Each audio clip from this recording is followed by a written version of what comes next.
लोकसभा चुनाव के पूर्व लोकसभा में महिलाओं की भागीदारी थी? तो 15वीं लोकसभा चुनाव से पूर्व लोकसभा में महिलाओं की भागीदारी 10% है। इस वीडियो में हम लोग बात करेंगे क्लास 10th की सामाजिक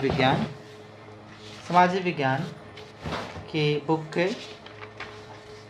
पॉलिटिकल साइंस राजनीति विज्ञान में पहला चैप्टर लोकतंत्र में सत्ता की साझेदारी, पावर शेयरिंग इन डेमोक्रेसी। तो लोकतंत्र में सत्ता की साझेदारी चैप्टर से जुड़े कुछ हम लोग महत्वपूर्ण कुछ प्रश्न परीक्षा में आ चुके हैं और कुछ संभावित प्रश्न हैं जो परीक्षा में आ सकते हैं। आइए उन सभी प्रश्नों का हम लोग अभ्यास करते हैं। तो पहला प्रश्न है, लोकसभा में 15वीं लोकसभा चुनाव से पूर्व लोकसभा में महिलाओं की भागीदारी थी 10%।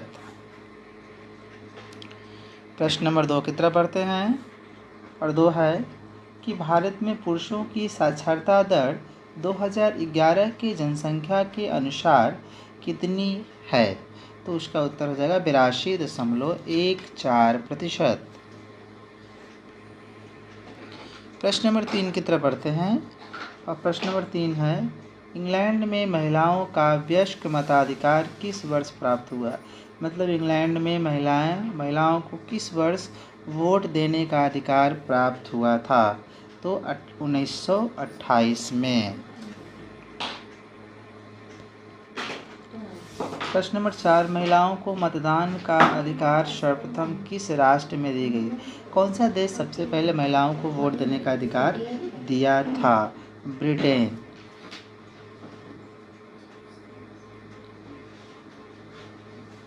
सत्रहवीं लोकसभा में महिलाओं की संख्या कितनी है? तो 17वीं लोकसभा में महिलाओं की संख्या 65 है। निम्नलिखित व्यक्तियों में से कौन लोकतंत्र में रंगभेद विरोधी नहीं थे? मतलब कौन व्यक्ति थे ये इसमें से कौन व्यक्ति थे जो रंग भेद नीति के विरोधी नहीं थे? मतलब वो रंग रूप में विश्वास नहीं करते थे। तो इसका सही उत्तर होगा, एक बार फिर से देख लेते हैं, निम्नलिखित व्यक्तियों में से कौन लोकतंत्र में रंग भेद विरोधी नहीं थे? यानी कि रंग के आधार पर भेदभाव कौन नहीं करते थे? Martin Luther king, Mahatma Gandhi, Olympic धावक टॉम स्मिथ और जॉन कार्लोस, और लास्ट है आपका जेम गुडी। तो इसका उत्तर हो जाएगा जेम गुडी।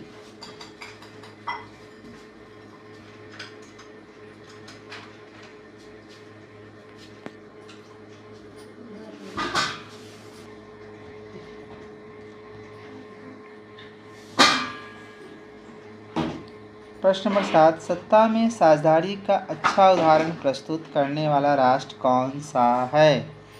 सत्ता में साझेदारी का अच्छा उदाहरण प्रस्तुत करने वाला राज्य कौन सा है? बेल्जियम।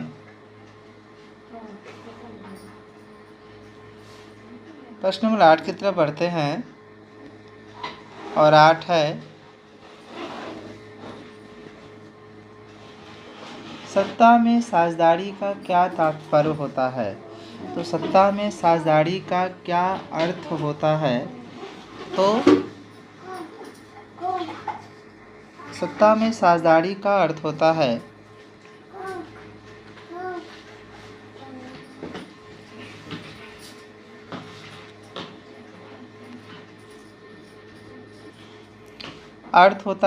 सत्ता में साझेदारी का अर्थ होता है, पहला ऑप्शन कह रहा है कि विधायक और सांसद बनना, दूसरा प्रतिनिधित्व की इच्छा रखना और राजनीतिक दल बनाना, तीसरा अपनी भाषा या धर्म इत्यादि को संवैधानिक पहचान दिलाना, चौथा शासन और प्रशासन के मूलभूत निर्णयों को अपने अनुकूल प्रभावित करने की क्षमता प्राप्त करना।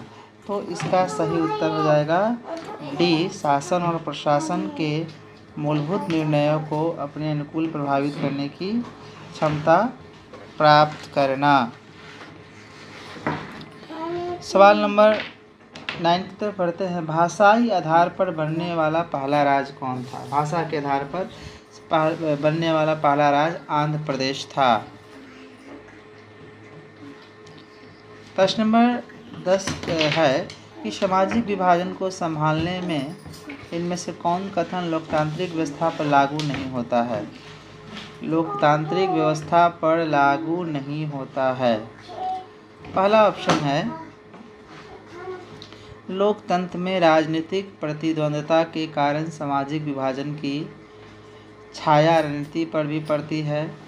लोकतंत्र में समुदायों के लिए शांतिपूर्ण ढंग से अपनी शिकायतें प्रकट करना संभव है। लोकतंत्र सामाजिक विभेद में सामंजस्य स्थापित करने का सबसे अच्छा साधन है। लोकतंत्र सामाजिक विभाजन के आधार पर समाज को विखंडित करने की ओर लेकर जाता है। तो सामाजिक विभाजन के बारे में बताना है कौन सी व्यवस्था लागू नहीं होगा। तो देखिए, लोकतंत्र है समाज को तोड़ने का काम नहीं करता है। लोकतंत्र समाज को तोड़ने का काम नहीं करता है। लोकतंत्र यानी कि ऑप्शन नंबर इसका जो है डी गलत है, ये नहीं हो सकता है। 11 नंबर जो है प्रश्न वो है 11 नंबर जो प्रश्न है वो है कि भारतीय राजनीति में सवर्णों का वर्चस्व कब तक रहा? स्वर्ण मीन्स उच्च जातियों का वर्चस्व कब तक रहा? तो याद रखना है ऑप्शन नंबर ए 1967 तक उनका वर्चस्व रहा। अगला जो प्रश्न है कि भारतीय संविधान के बारे में इनमें से कौन सा कथन सही है? यह धर्म के आधार पर भेदभाव की मनाही करता है। ये एक धर्म को राष्ट्रीय धर्म बनाता है। सभी लोगों को कोई भी धर्म मानने के लिए आज़ादी देता है।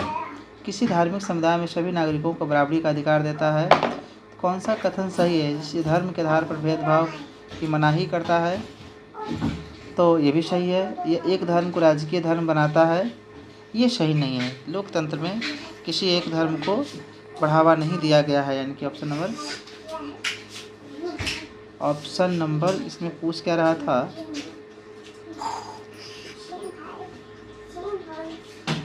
कि संविधान के बारे में कौन सा चीज़ सही है।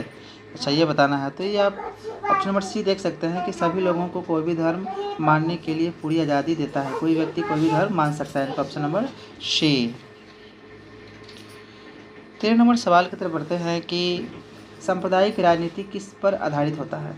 एक धर्म दूसरे से श्रेष्ठ है इस पर कि विभिन्न धर्मों के लोग समान नागरिकों के रूप में खुशी खुशी साथ रहते हैं इस पर। एक धर्म के अनुयायियों के एक समुदाय बनते हैं इस पर। एक धार्मिक समुदाय का प्रभुत्व बाकी धर्मों को पर कायम करने में शासन की शक्ति का प्रयोग नहीं किया जा सकता है। सांप्रदायिक राजनीति में हम लोग देखते हैं कि इसमें एक धर्म को दूसरे धर्म की तुलना में बेहतर बताया जाता है, यानी कि इसका ऑप्शन होगा ए होता है।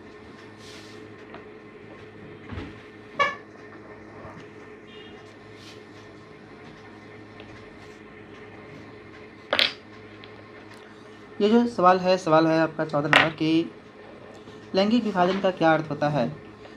समाज में स्त्रियों की संख्या की गणना, स्त्रियों पुरुषों की संख्या का अनुपात, स्त्री पुरुषों के बीच जैविक अंतर, समाज द्वारा स्त्रियों और पुरुषों को दी गई असमान भूमिका। लैंगिक विभाजन का मतलब होता है कि समाज में स्त्रियों और पुरुषों में जो अंतर किया जाता है ना, ये काम पुरुषों का है, ये काम महिलाओं का है, तो इसी को बोलते हैं लैंगिक विभाजन। इसका मतलब ऑप्शन नंबर सी इसका होगा सही। तो अभी हम लोग देखते हैं सवाल नंबर 15 की तरफ कि भारतीय संविधान के अनुच्छेद 19 में देश के सभी नागरिकों को कौन सा मूल अधिकार दिया गया है? तो अनुच्छेद 19 के तहत सभी नागरिकों को स्वतंत्रता का अधिकार दिया गया है। 16 प्रश्न नंबर 16 में देखते हैं तो सांप्रदायिक राजनीति आधारित होती है। सांप्रदायिक राजनीति में धर्म की बात की जाती है, एक धर्म को दूसरे धर्म से बेहतर बताई जाती है, यानी कि ऑप्शन नंबर ए। अगला है अंतर्राष्ट्रीय महिला दिवस किस तिथि को मनाई जाती है? तो अंतर्राष्ट्रीय महिला दिवस 8 मार्च को अंतर्राष्ट्रीय महिला दिवस मनाई जाती है। 16वीं लोकसभा में महिलाओं की संख्या कितनी थी? तो 16वीं लोकसभा में जब हम लोग भारत सरकार की वेबसाइट पर जाते हैं तो वहाँ पर 62 दिखाता है कि 16वीं लोकसभा में महिलाओं की संख्या 62 थी, लेकिन ऑप्शन में यहाँ पर 62 नहीं है, तो ये ऑप्शन या तो गलत है।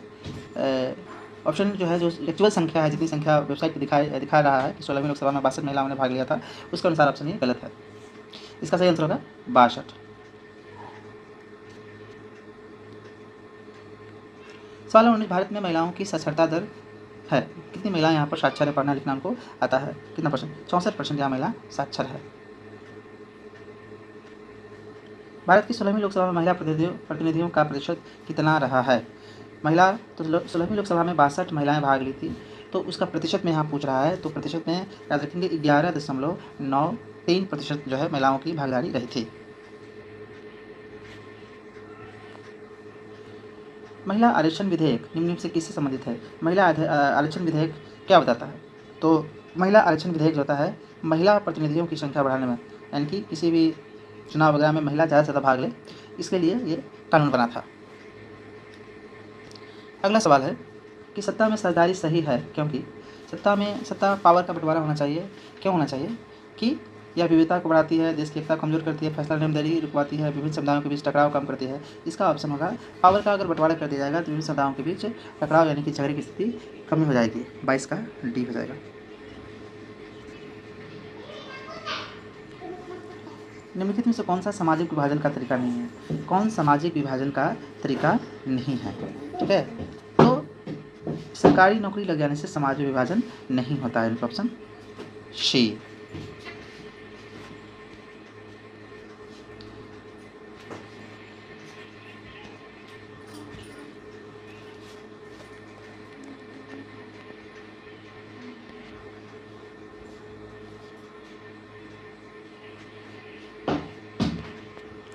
तो ये जो प्रश्न है, धर्म को समुदाय का मुख्य आधार मानने वाले व्यक्ति को क्या कहते हैं?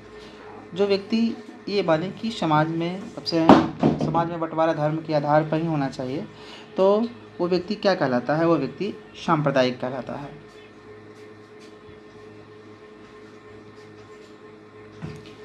श्रीलंका किस देश की राजभाषा घोषित किया गया है? श्रीलंका का राष्ट्रीय राजभाषा, जो वहाँ की जो भाषा है, राजभाषा जो है वो सिंहली है, तो सिंहली श्रीलंका की राजभाषा घोषित किया गया है।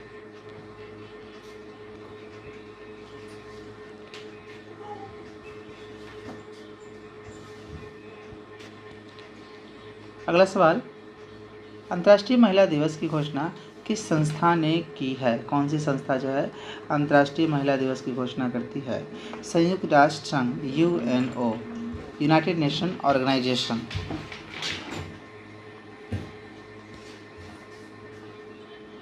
निम्नलिखित में से किस समुदाय ने ब्रुसेल्स में बहुमत का गठन किया था? तो बेल्जियम की राजधानी ब्रुसेल है, और वहाँ पर कौन से समुदाय की संख्या ज़्यादा थी? तो जब हम लोग बुक पढ़ेंगे तो वहाँ मालूम चलेगा कि वहाँ पर डच बोलने वाले समुदाय की बहुमत संख्या ज़्यादा थी।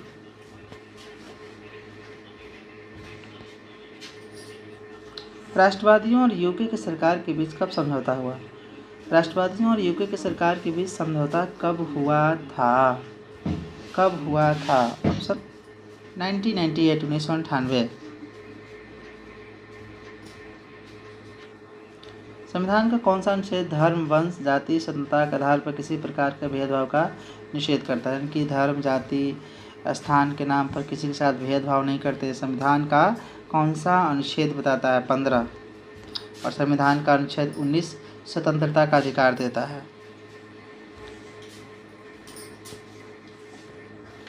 निम्नलिखित में से कौन राजनेता जातिगत भेदभाव से मुक्त समाज निर्माण के पक्षधर थे? कौन जाति के आधार पर भेदभाव नहीं होना चाहिए, इसके सबसे बड़ा पक्षधर थे?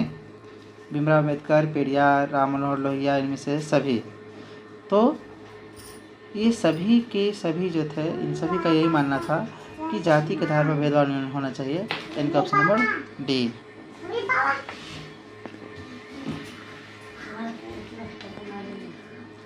प्राचीन काल में निम्नलिखित से किसको शिक्षा प्राप्त करने का अधिकार नहीं था? पुराने समय में कौन शिक्षा प्राप्त नहीं कर सकते थे? तो शूद्र, सबसे निम्न जाति होती थी, उनको शिक्षा प्राप्त करने का अधिकार नहीं था।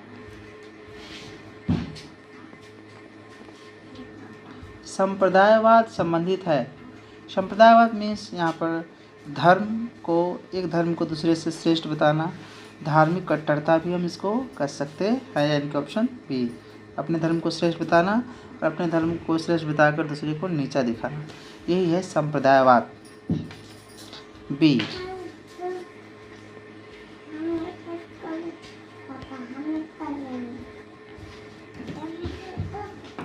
निम्नलिखित में से किसने कहा था कि धर्म को कभी भी राजनीति से अलग नहीं होना चाहिए?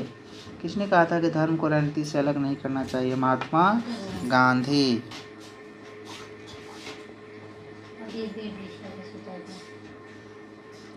निम्न में से कहाँ सामाजिक विभाजन का आधार भाषा है? सामाजिक भाषा के आधार पर विभाजन किया गया है, तो निम्नलिखित में से कौन सा वो स्थान है?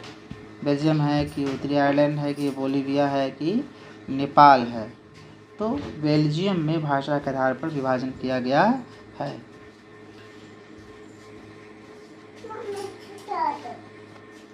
अंतर्राष्ट्रीय महिला दिवस की घोषणा किस वर्ष की गई थी? अंतर्राष्ट्रीय महिला दिवस की घोषणा किस वर्ष की गई थी? 1975।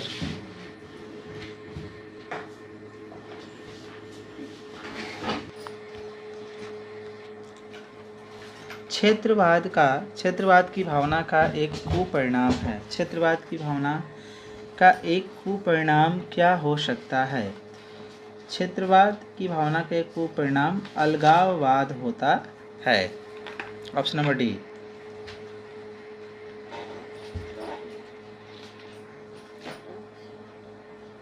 मराठी मानुष का विवाद निम्नलिखित में से किस राज्य में है? मराठी मानुष का विवाद मुख्य रूप से महाराष्ट्र में है। पीटर नॉर्मन धावक कहाँ का था?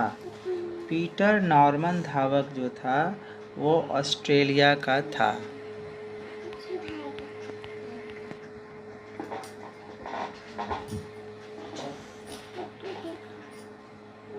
रंगभेद नीति के विरुद्ध आवाज उठाने वाला पहला व्यक्ति कौन था? रंग के आधार पर भेदभाव हो इसके लिए पहला व्यक्ति कौन था जिसने आवाज उठाई थी? Martin Luther king.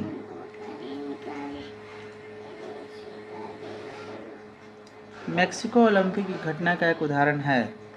Mexico Olympic घटना के उदाहरण में रंग के आधार पर भेदभाव किया गया था, तो रंगभेद नीति का एक उदाहरण है।